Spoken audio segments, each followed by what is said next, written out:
Hi friends, நேற்று வீட்டில் ஃப்ரிட்ஜை ஓப்பன் பண்ணி பார்த்தா வெஜிடபிள்ஸ் எதுவுமே இல்லை, சுத்தமாக காலியாக இருந்தது. அதனால் கொஞ்சம் மார்க்கெட்டுக்கு போயிட்டு இந்த வீக்குக்கு தேவையான வெஜிடபிள்ஸ் எல்லாமே கொஞ்சம் வாங்கிட்டு தான் வந்திருந்தேன். ஃபஸ்ட்டு இந்த கொத்தமல்லியை எடுத்து பார்த்தா இதில் கொஞ்சம் தேவையில்லாத செடி புல் இதெல்லாம் மிக்ஸ் ஆகி வந்திருந்தது. அது எல்லாமே க்ளீன் பண்ணி ஃபஸ்ட்டு எடுத்து வச்சுட்டேன்.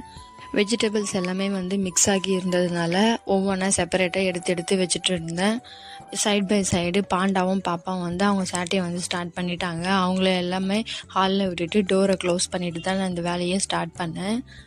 இப்போ செப்பரேட்டாக எடுத்து வச்சுருந்த எல்லா வெஜிடபிள்ஸுமே இந்த கண்டெய்னர் பாக்ஸுக்குள்ளே வச்சு கொஞ்சம் நேரம் காற்றார விட்டு அதுக்கப்புறம் க்ளோஸ் பண்ணி வச்சுட்டேன். இந்த காலிஃப்ளவர் ஒன்லி 10 rupees தான். ஸோ ஒன்று மட்டும் வாங்கிட்டு வந்திருந்தேன்.